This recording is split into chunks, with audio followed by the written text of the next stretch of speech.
Assalamualaikum dan salam sejahtera. Hari ini saya akan menceritakan dan menerangkan tentang sejarah Maharaja Asoka Maurya. Untuk pengenalan ringkas, Asoka merupakan seorang pemimpin yang unggul yang beragama Buddha dan pernah menguasai sebahagian besar negara India. Baginda telah berkuasa lebih kurang 40 tahun dari tahun 232 sebelum Masihi sehingga 272 sebelum Masihi. Baginda merupakan seorang ketua yang terbaik dan telah memberikan banyak sumbangan kepada negara yang diperintahnya. Nama penuh Baginda ialah Asoka Bindusara Maurya. Nama Asoka diberikan oleh ibunya yang bermaksud tanpa kesedihan. Asoka merupakan cucu kepada Chandragupta Maurya. Chandragupta Maurya merupakan pengasas pertama Empayar Maurya di India pada tahun 321 sebelum Masihi. Asoka dilahirkan pada tahun 304 sebelum Masihi di Pataliputra, Empayar Maurya. Baginda meninggal dunia pada tahun 232 sebelum Masihi di Paliputra, Empayar Maurya. Pemakaman Baginda dilakukan dengan cara mayat Baginda dibakar dalam kurang sehari selepas kemangkatannya. Kemudian abu Baginda direndamkan ke dalam sungai Ganga. Ada yang berpendapat berkemungkinan berada di Varanasi. Ibu beliau bernama Dharma dan bapanya bernama Bindusara. Bindusara merupakan pemerintah Empayar Maurya yang kedua. Seterusnya, Asoka mempunyai 5 orang isteri, iaitu Devi, Karwaki, Padmavati, Asadimitra dan air sekali Tisharaksha. Selain itu, Asoka juga mempunyai 6 orang anak, iaitu Mahendra, Kunala, Tivala, Jalauka, Charumati dan air sekali Sanghamitra. Beliau juga mempunyai banyak gelaran nama. Antaranya adalah Dhammaratnya, Chakravartin, Samrat, Ratnya Shrestha, Magadha Shrestha dan Bupatin. Asoka dibesarkan di dalam keluarga diraja dan diberikan latihan ketenteraan diraja sejak kecil lagi dan menjadi cucu kesayangan datuknya dan sangat handal dalam peperangan. Beliau telah membesar menjadi seorang pemuda yang berani, gagah dan kejam yang selalu sangat menggemar untuk pergi memburu. Menurut sebuah legenda, dia pernah membunuh seekor singa dengan hanya menggunakan tongkat kayu sahaja. Melihat kehandalan dan kehebatan Asoka, saudara-saudaranya yang lebih tua takut akan Asoka dan meyakinkan ayahnya untuk meletakkannya sebagai jeneral ke perbatasan yang jauh daripada Empayar Maurya. Menyedari bahawa saudara-saudaranya memandangnya sebagai saingan takhta, Asoka diasingkan selama 2 tahun di negara jiran iaitu Kalinga. Asoka juga pernah menurut serta dalam beberapa siri peperangan. Antaranya ialah Perang Ujjain. Setelah beberapa tahun diasingkan, bapa beliau iaitu Bindusara memanggilnya semula ke Maurya untuk membantu membantras pemberontakan di Ujjain. Asoka telah berjaya dalam menangani pemberontakan tersebut, tetapi telah tercedera ketika dalam pertempuran. Kemudian, para biksu Buddha telah menjaga Baginda yang terluka secara sembunyi-sembunyi sehingga saudaranya yang tertua iaitu Susima yang kelihatan waris dan tidak akan mengetahui tentang kecederaan Asoka. Seterusnya, Perang Saudara. Perang saudara ini tercetus akibat kemangkatan ayahandanya iaitu Bindusara pada tahun 275 sebelum Masihi. Perang saudara untuk merebut tahta tersebut di antara Asoka dan saudara tirinya telah berlangsung selama 2 tahun. Menurut sumber Veda, terdapat beberapa versi mengenai jumlah saudara Asoka yang mati dibunuh. Ada yang mengatakan bahawa Asoka telah membunuh mereka semua, sementara yang lain menyatakan bahawa Asoka membunuh beberapa daripada mereka sahaja. Di dalam kedua-dua kes tersebut, Asoka berjaya menjadi pemerintah ketiga Empayar Maurya. Di samping itu, Perang Kalinga merupakan perang yang sangat terkenal yang pernah disertai Asoka. Pada awalnya, Asoka berniat untuk melawan Kalinga dengan cara meminta kerajaan Kalinga untuk menyerahkan kerajaan mereka kepada Asoka, namun ditolak oleh pemerintah Kalinga. Pada tahun 262 sebelum Masihi, Asoka telah mengumpulkan armada yang terkuat untuk menyerang Kalinga. Ia merupakan pencerobohan yang terbesar dalam sejarah India. Kalinga melawan dengan gagah dan berani, namun akhirnya dapat dikalahkan dan semua kotanya dimusnahkan.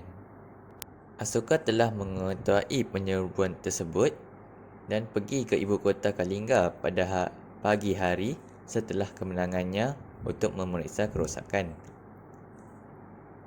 Baginda melihat rumah-rumah hancur, mayat bergelimpangan, anak-anak kecil serta wanita yang tidak bersalah mati dibunuh, dan hampir 150,000 orang awam dan tentera telah terbunuh akibat peperangan tersebut. Baginda merasa menyesal dan lemah setelah menyaksikan kesan peperangan tersebut.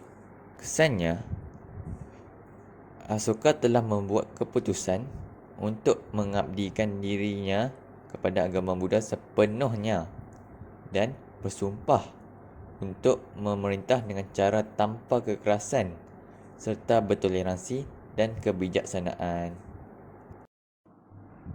Asoka juga telah memberi banyak sumbangan kepada rakyat dan negaranya. Antaranya ialah sumbangan di dalam bidang keagamaan. Asoka telah mengambil beberapa langkah untuk menyebarkan ajaran agama Buddha dengan cara mengadakan lawatan ke seluruh negara. Selain itu, mengadakan lawatan ke tempat-tempat suci dan menganjurkan pembincangan agama.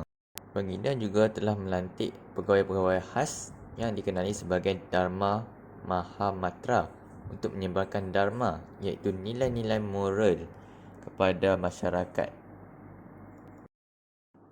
Seterusnya, sumbangan di dalam bidang sosial. Baginda telah mengambil langkah dengan mengutamakan kebajikan rakyatnya. Bukan sahaja kebajikan material, malah meningkatkan nilai-nilai moral untuk menjamin kebahagiaan akhirat. Antara langkah yang diambil oleh Asoka dalam menjaga kebajikan rakyatnya ialah dengan membina hospital haiwan dan manusia di seluruh empayar, menyediakan kemudahan awam seperti rumah rehat, menggali perigi dan menanam pokok-pokok di sepanjang jalan raya. Selain itu, sumbangan di dalam bidang pentadbiran.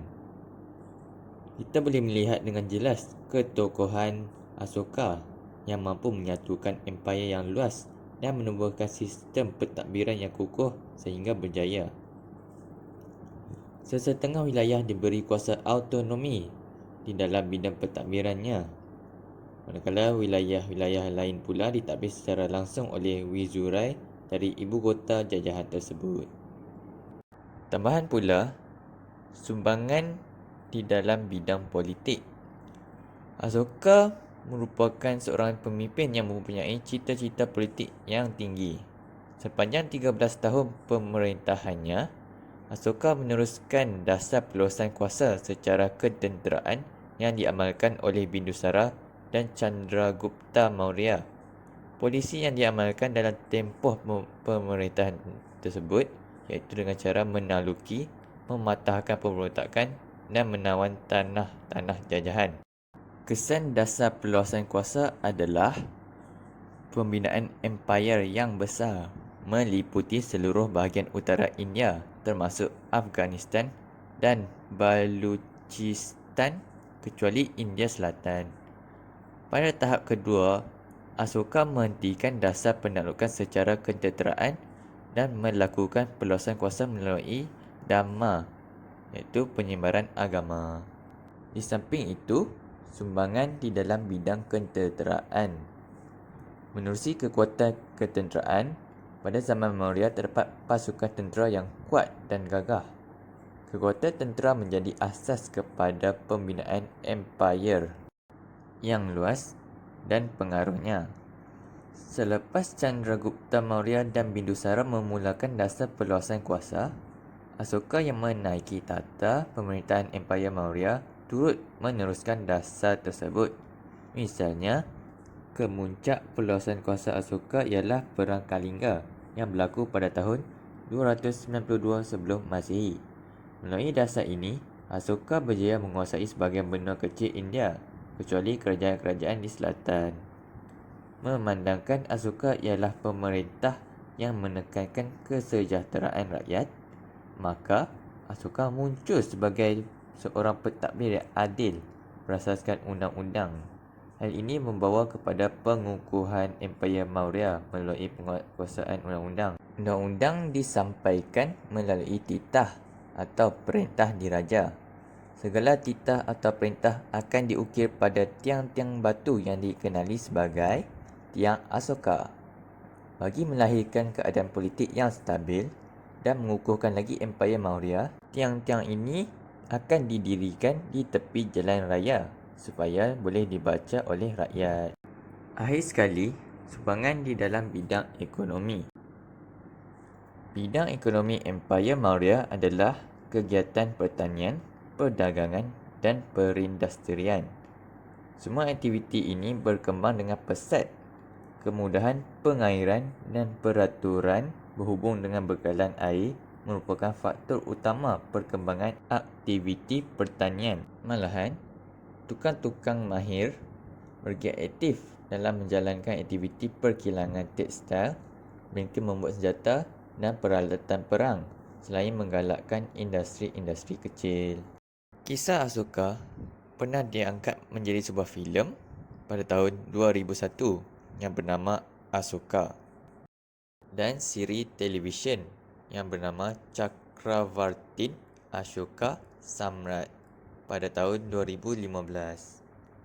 Kesimpulannya, keterangan yang telah dijelaskan membuktikan bahawa Asoka memang merupakan pemimpin yang unggul kerana berjaya mengubah dan memperkenalkan beberapa pembaharuan di dalam Empayar Maurya.